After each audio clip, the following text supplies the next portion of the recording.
નમસ્કાર. આજે જે છે એ અકાઉન્ટના અંદર ત્રીજો session subject account chapter number 3 part 1 company final account અંદર session number 3 lecture number 3.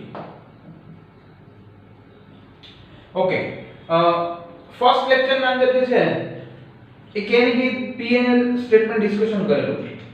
Than second lecture માં કેની અસેટ્સ જે છે આપણું સ્ટેટમેન્ટ ડિસ્કસ કરેલું. આજનો જે ટોપિક છે એ ઇક્વિટી એન્ડ લાયબિલિટી એટલે કે બેલેન્સ શીટ નો જે બે પાર્ટ પડે એમાં ફર્સ્ટ પાર્ટ છે ઇક્વિટી એન્ડ લાયબિલિટી. અસેટ્સ તો જે છે આપણે ક્લિયર થઈ ગયું. ઇક્વિટી એન્ડ લાયબિલિટી ની અંદર જે છે એ આપણે જે છે આ જોવાનું છે. કેની કે એસેટ્સ નું હોમવર્ક 2 થી 5 સ્ટુડન્ટ મોકલ્યું છે. એટલે આજનો લેક્ચર હું એને જ મોકલીશ કે જેમણે હોમવર્ક કમ્પ્લીટ કર્યું છે.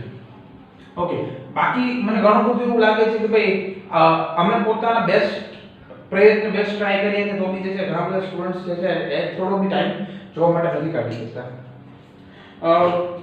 આજનો જે ટોપિક છે એ equity and liability.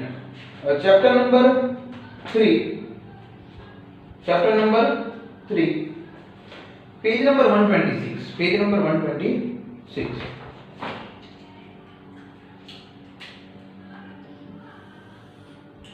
Equity and liability.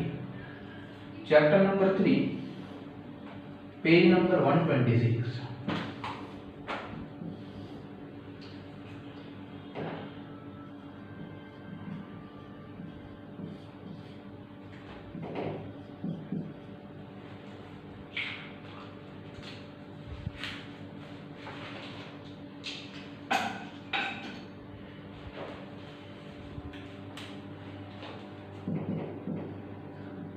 Particulars amount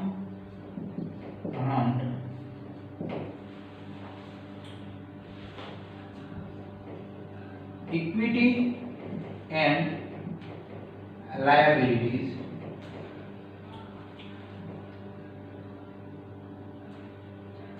એના અંદર જે છે 3 પોઈન્ટ છે. ઇક્વિટી એન્ડ લાયબિલિટીઝ માં 3 પોઈન્ટ છે. ફર્સ્ટ છે share holder fund. First share holders fund. આ જે શેર હોલ્ડર ફંડ છે એના અંદર 2 પોઈન્ટ આવે છે. First share capital, then reserves and surplus. Share capital, then reserves and surplus. Non current liability and current liability. બે main હેડ છે, 3 main હેડ છે. Share holder fund, non current liability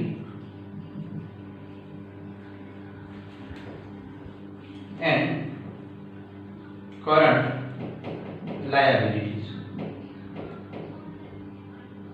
Okay, non current liabilities ના અંદર જે છે long term બોરોઇંગ, અધર long term liability અને long term provision. First point, second point અને third point, ત્રણે ત્રણ પોઈન્ટ હું સમજાવું છું. આખું ફોર્મેટ તમને એક્સપ્લેન કરું છું. ફર્સ્ટ જે છે હું લખી નાખું long term borrowing, long term borrowing. એના પછી other long term liability, other long term liabilities, then long term provision, long term provision. Okay, current liabilities જે છે એના અંદર short term borrowing, જો અહીંયા long term borrowing છે અહીંયા આવશે short term borrowing. then trade payable, assets માં trade receivable હતો એમાં આ છે trade payable. other current liability and short term provision. Third, other current liabilities, and fourth short term provision. Okay, dear friends, હું તમને લોકોને જે છે એ આખું ટેબલ એક્સપ્લેન કરું. બેલેન્સ શીટ ના બે પાર્ટ છે, equity and liability and assets. Equity and liabilities ના અંદર જે છે ત્રણ મેઇન હેડ છે, share holder fund, non current liability and current liability. Okay, અત્યાર સુધી જે છે આપણે લોકો કે ની કે જે છે એ પાર્ટનરશિપ અકાઉન્ટ ના અંદર તમે લોકો બેલેન્સ શીટ 11 ના અંદર જે છે બેલેન્સ શીટ 11 ના અંદર પાર્ટનરશિપ અકાઉન્ટ માં કે ની કે જોયું હોય તો આપણે જે છે આ રીતે શીખ્યા હોઈએ કે ભાઈ બેલેન્સ શીટ ના અંદર લાયબિલિટીઝ એન્ડ અસેટ્સ, અને આમાં મોસ્ટ પ્રોબેબલ જે છે એ capital, current liabilities and non current liabilities. એટલે ત્યારે આપણે જે છે ઇક્વિટી એન્ડ લાયબિલિટીઝ એટલે કે ઇક્વિટી વર્ડ્સ અને શેર હોલ્ડર વર્ડ થી ફેમિલિયર નથી હોતા, ત્યારે આપણે ફેમિલિયર હોઈએ છીએ કેપિટલ વર્ડ થી. ઓકે, બીકોઝ ઓફ જે છે એ પાર્ટનરશિપમાં પાર્ટનર હોય છે એટલે પાર્ટનરનું કેપિટલ હોય છે, અને ક્યાંય ને ક્યાંય કંપનીના અંદર કંપનીનો ઓનર શેર હોલ્ડર હોય છે એટલે જે છે એના અંદર શેર હોલ્ડર ફંડ હોય છે. શેર હોલ્ડર ફંડના અંદર જે છે બે સબ હેડ છે, share capital and reserves and surplus. Then non current liabilities. Non current liabilities ના અંદર long term borrowing. Long term borrowing એટલે તમે બેંક પાસેથી કેવી રીતે લોંગ ટર્મ જે છે લોન લીધી છે તો તમારી લોંગ ટર્મ બોરોઇંગ છે. અધર લોંગ ટર્મ લાયબિલિટી. અધર લોંગ ટર્મ લાયબિલિટી એટલે કે તમારું 10% જે છે એ ક્યાંય ને ક્યાંય ડિબેન્ચર્સ ના છે, 10% જે છે એ તમે અધર ઇન્વેસ્ટર પાસેથી જે છે બોરો કર્યા હોય તો એ બધું જે છે અધર લોંગ ટર્મ લાયબિલિટીઝ માં આવશે.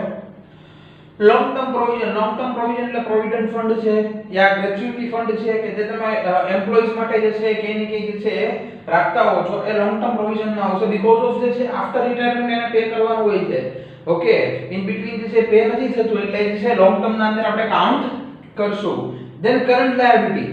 કરન્ટ લાયબિલિટી ના અંદર શોર્ટ ટર્મ બોરોઇંગ. જો તમને યાદ રખાયું છે ત્રણ વસ્તુ તો તમારે આની કોપી કરવાની છે. લોંગ ટર્મ ની શોર્ટ ટર્મ થઈ જશે, ઓકે, અધર નોન કરન્ટ ની અધર કરન્ટ થઈ જશે, એન્ડ શોર્ટ ટર્મ પ્રોવિઝન જે લોંગ ટર્મ પ્રોવિઝન છે શોર્ટ ટર્મ પ્રોવિઝન. અને ટ્રેડ પેયેબલ તો આપણે ગઈકાલે ડિસ્કશન થયું હતું કે સર ટ્રેડ પેયેબલ ની જે વાત કરો છો એના અંદર બે પોઈન્ટ આવે છે, ફર્સ્ટ એન્ડ સેકન્ડ, એટલે કે creditors and bills bills payable. Sorry, bills payable. Credit અને બિલ્સ પેયેબલ એટલે આપણે કોઈ પાસેથી ગુડ્સ લીધો હોય તો આપણે જે છે એને અમાઉન્ટ જે પે કરવાની છે બરોબર છે એને આપણે જે છે ક્રેડિટર્સ કહેશું, અને આપણે રિટર્ન ફોર્મ આપી દઈએ કે હવે હું તને આ મંથે જે છે અમાઉન્ટ પે કરીશ તો એને જે છે આપણે બિલ્સ પેયેબલ કાઉન્ટ કરશું. એ આપણી બેવ જે છે એ કરન્ટ લાયબિલિટી છે બીકોઝ ઓફ આપણે જે છે એમને બિફોર 1 યર પે કરવાના છે એટલે ક્યાં આવશે તો એ જે છે એ ટ્રેડ પેયેબલ ના અંદર આવશે.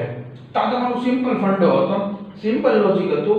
બેલેન્સ શીટ ના અંદર ઇક્વિટી એન્ડ લાયબિલિટી માં બીજું કશું જે છે આના અંદર એક્સ્ટ્રા તમારે શીખવાનું છે નહીં. આ તમારું બેલેન્સ શીટ નું ફોર્મેટ હતું. આજે જે છે આપણે એના ત્રણ સમ કેલ્ક્યુલેટ કરશું, અને આવતીકાલે જે છે તમને લોકોને એની નેક્સ્ટ લેક્ચરમાં તમને લોકોને બેલેન્સ શીટ નું જે છે પૂરું ફોર્મેટ કરાવીશ. એટલે આપણે બેલેન્સ શીટ ના અંદર equity and liability plus assets બનશે, અને ડે આફ્ટર ટુમોરો જે છે આપણે ફૂલ સમ કેલ્ક્યુલેટ કરી અને ચેપ્ટર આપણું કે ને ફિનિશ કરશું. Okay,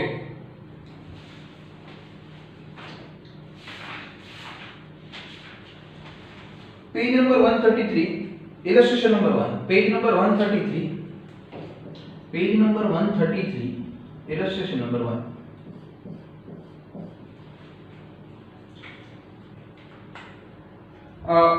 How will you show following balance in the balance sheet of a company as per schedule 3 of Companies Act 2013? Okay, first equity share capital. તો સર અમને બધાને ખબર છે ઇક્વિટી શેર કેપિટલ તો મેઇન હેડ જે છે એ share holder fund સબ હેડ equity share capital એટલે કે શેર કેપિટલ. ઓકે, આપણે વાત નીકળી જ છે તો આમાં ઇક્વિટી શેર કેપિટલ આવે છે. ઓકે, જોડે પ્રેફરન્સ શેર બી આવે. ઓકે, હવે સર તો એ જોડે કરાવી દો કે ભાઈ ઇક્વિટી શેર એટલે શું છે, પ્રેફરન્સ શેર એટલે શું છે, એનો તમે થોડો બેઝ ક્લિયર કરો. Okay, equity share capital and preference share capital. Equity share capital જે છે એ હાઈ રિસ્કી જે છે શેર છે. હાઈ રિસ્કી શેર એટલે માર્કેટમાં જે શેર આફરે છે એ બધા ઇક્વિટી શેર છે. પ્રેફરન્સ શેરમાં જે છે એ compare to equity share low risk હોય છે. કેવું રિસ્ક હોય છે? લો રિસ્ક હોય છે compare to equity share. Okay, equity share જે છે એની અમાઉન્ટ ની ડ્યુ ડેટ, બરોબર છે, અમાઉન્ટ ની મેચ્યોરિટી આપણે ડેટ જે કહીએ છીએ, મેચ્યોરિટી ડેટ જે છે એ ફિક્સ નથી હોતી, બરોબર છે. પણ પ્રેફરન્સ શેરની મેચ્યોરિટી ડેટ જે છે કે ફિક્સ હોય છે કે ભાઈ આ ડેટ યાની કે આફ્ટર 20 યર, આફ્ટર 10 યર તમને તમારા અમાઉન્ટ શેરની અમાઉન્ટ જે છે રિફંડ થશે. ઇક્વિટી શેરમાં ડિવિડન્ડ થાય છે, પ્રેફરન્સ શેરમાં બી ડિવિડન્ડ જ પે થાય છે, ડિવિડન્ડ જ પે થાય, બટ ઇક્વિટી શેરનો રેશિયો ફિક્સ નથી હોતો, પ્રેફરન્સ શેરનો ડિવિડન્ડનો રેશિયો ઇન્ટરેસ્ટની જેમ ફિક્સ હોય છે. યાની કે compare to equity share preference share વધારે સેફ હોય છે. ઓકે, અત્યારે જે માર્કેટમાં આ ટાઈપના શેર જોવા બહુ ઓછા મળે છે, ઇક્વિટી શેર જે છે વધારે માર્કેટમાં જોવા મળે છે. અને મોટા ભાગે તમે લોકો સાંભળ્યું છે શેર માર્કેટનું કરે છે ને ઉઠી ગયો, કે શેર માર્કેટનું કરે છે ને રાતોરાત જે છે અમને કરોડો રૂપિયા બનાવી દીધા. ઓકે, તો એ જે છે ને ક્યાંય ક્યાંય કઈ રીતે હોય છે કે ભાઈ જે શેર પરચેસ કરે અને શેરના પ્રાઇસ જે છે માર્કેટમાં અપ એન્ડ ડાઉન થાય ત્યારે શેર સેલ કરે, બરોબર છે, એના રીઝન થી હોય છે. બાકી જે છે આમાં ડિવિડન્ડનું રેશિયો બહુ ઓછું હોય છે, બીજા બેનિફિટ બહુ ઓછા હોય છે, પણ મોસ્ટ પ્રોબેબલ જે શેર માર્કેટનું કરતા હોય છે, બરોબર છે, એ લોકો ક્યાંય કઈ રીતે કામ કરતા હોય છે તો કે ભાઈ જે લોકો શેર માર્કેટનું કરતા હોય છે એ લોકો ક્યાંય ક્યાંય જે છે એ શેર જે છે એ પરચેસ કરે અને આફ્ટર સમ ટાઈમ એ શેર સેલ કરે છે અને જેને વધારે પ્રાઇસ મળે ત્યારે. Okay, then calling arrears. Okay, તમે જે છે એ ઇન્સ્ટોલમેન્ટ ની વાત છે, કોલિંગ એરિયર્સ. જ્યારે ઇન્સ્ટોલમેન્ટ ની વાત આવે છે, બરોબર છે, ત્યારે એ જે છે એ કોલ કોના હોય કે ભાઈ કંપનીના અંદર આપણને શેરના પ્રાઇસ મળવાના હોય છે, બરોબર છે, એટલે તમે શેર્સ કેપિટલના અંદર ઇન્ક્લુડેડ કરી શકો છો. ઓકે, એ તમને લોકોને વધારે સારી રીતે કોલિંગ એરિયર જે છે વધારે સારી રીતે તમને લોકોને part 2 chapter number 1 part 2 chapter number 1 share capital chapter જ્યારે તમે લોકો જે છે સ્ટડી કરો ત્યારે તમને આ પોઈન્ટ વધારે ક્લિયર થશે, calling arrear. Okay, then forfeited share account એ બી જે છે તમને લોકોને ત્યારે જ ક્લિયર થશે, બટ શેર રિલેટેડ ઇન્ફોર્મેશન છે એટલે તમે જે છે શેર કેપિટલમાં મૂકી શકો છો. Okay, call in advance. Call in advance તમને લોકોને જે છે એડવાન્સ પૈસા મળી ગયા. ઓકે, તમે મગાવ્યો છે એની કરતા પૈસા કેવા મળી ગયા? એડવાન્સ મળી ગયા. તો એ જે છે તમારી લાયબિલિટી થી ક્યાંય ને ક્યાંય જે છે એ તમારા લોકોને એ અમાઉન્ટ યા તો ઇન્સ્ટોલમેન્ટમાં એડજસ્ટ કરવી પડશે યા તો તમારે એને રિફંડ કરવી પડશે. મોસ્ટ પ્રોબેબલ ઇન્સ્ટોલમેન્ટમાં જ એડજસ્ટ થતી હોય છે કોલિંગ એડવાન્સ. જો કોલિંગ એરિયર એટલે પૈસા મળવાના બાકી છે એ તમે શેર કેપિટલમાંથી લેસ કરશો.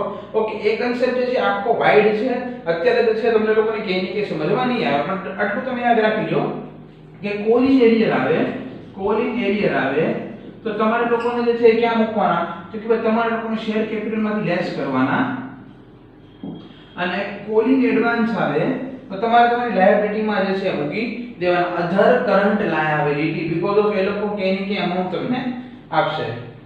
Okay, then security premium. Security premium જે છે બરોબર છે એ શેર હોલ્ડર ફંડ જોડે છે, બીકોઝ ઓફ જે છે શેર ઉપર જે પ્રીમિયમ હોય છે. આખો કોન્સેપ્ટ જે છે ને એ ક્યાંય ને ક્યાંય જે છે શેર રિલેટેડ થઈ ગયો. જો શેરના અંદર જે છે કોલિંગ એરિયર આવે, કોલિંગ એડવાન્સ આવે, ફોરફિટેડ એટલે આપણે એ ઇન્સ્ટોલમેન્ટ ના પે કરતો હોય. લાઈક હું તમને લોકોને કહું ભાઈ મેં જે છે એ આપણે એક એવા સ્ટુડન્ટની વાત કરીએ ભાઈ ક્રિશ, કે ક્રિશ પાસેથી જે છે મેં ક્યાંય કે અમાઉન્ટ મગાવી, ભાઈ તું ચલ મને અમાઉન્ટ દે, યા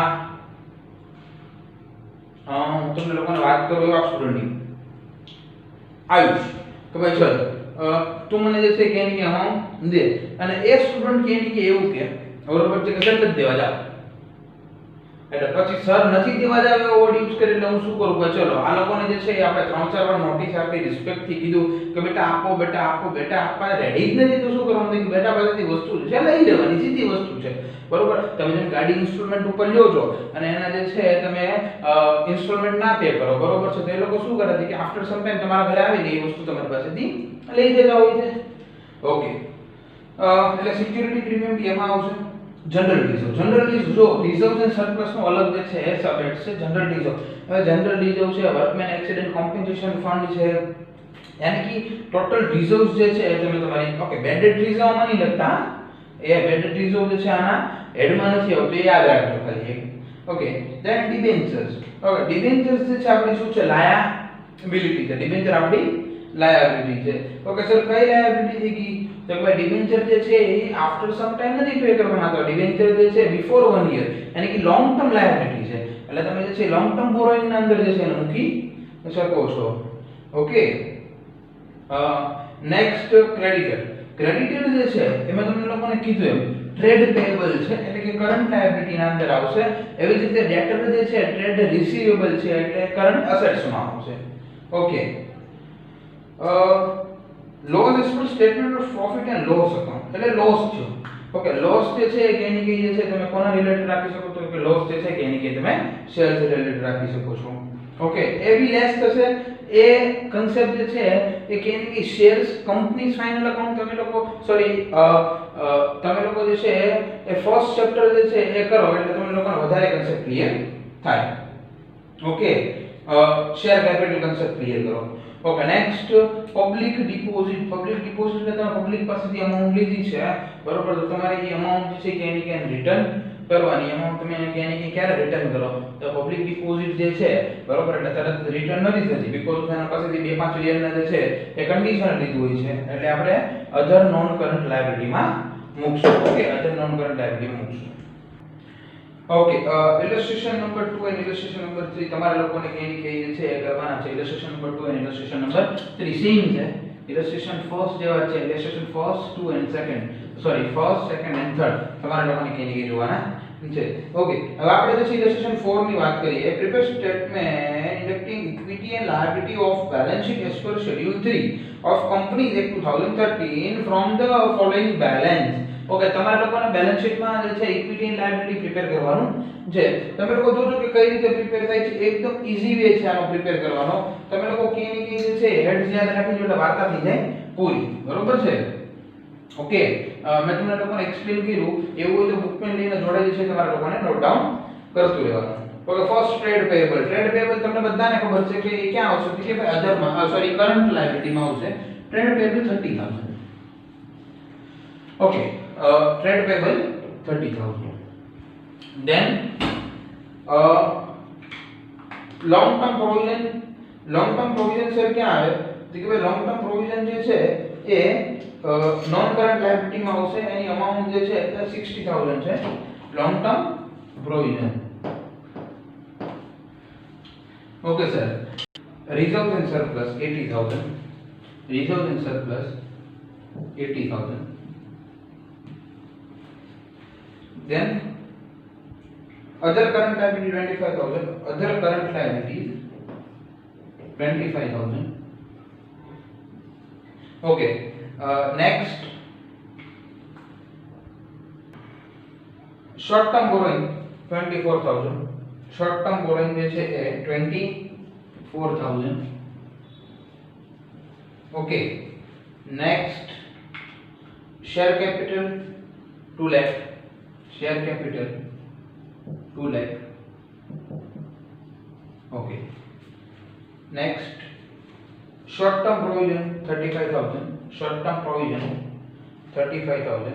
short term provision જે છે એ આના પહેલાનું શું હતું short term borrowing માં આમાં જો મિસ્ટેક છે આ 25 જે છે ઉપર આવશે short term borrowing માં આવી ભૂલ જે છે કે ઓકે તો કેની છે તમારા લોકોને ત્યાં શોર્ટ ટર્મ બોરિંગ માં એ લખવામાં છે ધ્યાન રાખવાનું છે. બરોબર છે? શોર્ટ ટર્મ પ્રોવિઝન 35000 છે અને શોર્ટ ટર્મ બોરિંગ જે છે એ 24000. હેડ એ છે પણ સબ હેડ જે છે કે એની કે ચેન્જ થાય તો તમારા લોકોના માર્ક્સ કટ થવાના ચાન્સીસ છે. Long term boring 120000. Long term boring 120000. Okay, next other long term liability 76000. other long term liability 76000. Okay, આ જે છે તમારા લોકોનું ફોર્મેટિંગ ક્લિયર થઈ ગયું. આપણે ટોટલિંગ જે છે કરવાનો છે. ટોટલિંગ જે છે આપણે લોકોને જોવાનું છે. Okay, okay 2 lakh plus 80 280. then 256 and current liability નો ટોટલ 1,14,000. 1,14,000. ઓકે, ટોટલ જે છે એ અહીંયા કરું છું. ઇક્વિટી એન્ડ લાયબિલિટી નો ટોટલ જે છે એ 6,50,000 જે છે આવશે. 6,50,000 ઇક્વિટી એન્ડ લાયબિલિટી. તો આ તમારું જે છે કે એની ફોર્મેટિંગ હતું. એના પછીનો નેક્સ્ટ ક્વેશ્ચન જે છે તમે લોકોને કરાવું જેને આપણે ઇલસ્ટ્રેશન નંબર 5 ઇલસ્ટ્રેશન નંબર 5 એના અંદર જે સબ હેડ્સ તમારે લોકોને આપવાના છે. પેજ નંબર 136 ઉપર એસામ આપેલો છે, પેજ નંબર 136. ઓકે, એના અંદર 26000 ઇક્વિટી શેર ઓફ ₹10 each એટલે કે 2,60,000. એટલે આપણને બધાને આઈડિયા આવે ઇક્વિટી શેર કેપિટલ માં આવે 2,60,000. Then 9% loan from bank of Baroda. આપણે 9% લોન બેંક ઓફ બરોડા ને આફ્ટર સમ ટાઈમ જે છે આફ્ટર સમ યર તમારે જે છે એ અમાઉન્ટ પે કરવાની છે. એટલે 50,000 જે છે તમારી લોંગ ટર્મ બોરોઇંગ ના અંદર આવશે. Next propose dividend. Propose dividend એટલે આપણે ડિવિડન્ડ જે ડિક્લેર કરી દીધું છે, તો આજની ટકા આપણે આપણા ડિવિડન્ડ શેર હોલ્ડરને ડિવિડન્ડ પે કરવું પડશે. એટલે પ્રપોઝ ડિવિડન્ડ જે છે તમારી કરન્ટ લાયબિલિટી માં આવશે, અધર કરન્ટ લાયબિલિટી માં. નહીં તો તમે જે છે શોર્ટ ટર્મ પ્રોવિઝન માં બી લઈ શકો છો, બીકોઝ ઓફ એક પોઈન્ટ ઓફ વ્યૂ પ્રોવિઝન છે તમારે જે છે પે તો કરવાના છે. નેક્સ્ટ બિલ્સ પેયેબલ, બધાને ખબર છે ટ્રેડ પેયેબલ માં. Next surplus as per statement of profit and loss, surplus reserves and surplus. Next provident fund. મેં તમને લોકોને કીધું હતું, ક્લિયરલી કીધું હતું, પ્રોવિડન્ટ ફંડ જે છે એ લોંગ ટર્મ પ્રોવિઝન ના અંદર આવશે. Next bank overdraft. Bank overdraft તમારી જે છે શોર્ટ ટર્મ લાયબિલિટી છે, એટલે કરન્ટ અસેટ્સ કરન્ટ લાયબિલિટી ના અંદર તમે ટ્રીટ કરશો. અને આઉટસ્ટેન્ડિંગ સેલેરી. આઉટસ્ટેન્ડિંગ સેલેરી આજની ટકા તમારે જે છે એ વર્કરને સેલેરી પે કરવાની છે, એટલે તમારી અધર કરન્ટ લાયબિલિટી. અને બેંક ઓવરડ્રાફ્ટ જે છે એ તમારી શોર્ટ ટર્મ બોરોઇંગ છે, તમે થોડા ટાઈમ માટે પૈસા લીધા છે, તમે after some days after some month તમે એ અમાઉન્ટ જે છે રિફંડ કરશો યા પાછી આપશો. ઓકે, તો આ જે છે તમારો ઇલસ્ટ્રેશન નંબર 5. તો બેલેન્સ શીટ રિલેટેડ એમાં equity and liability related first 5 ઇલસ્ટ્રેશન છે, એ 5 ઇલસ્ટ્રેશન જે છે એ ક્યાંય ને ક્યાંય તમારે લોકોને કમ્પ્લીટ કરવાના છે. ઓકે, નેક્સ્ટ લેક્ચરમાં જે છે આપણે લોકો ઇક્વિટી એન્ડ એસેટ્સ બેઉ જે છે મિક્સ કરીને પછી સ્ટાર્ટ કરશું. Okay, thank you. પढ़ेंगे तो बढ़ेंगे.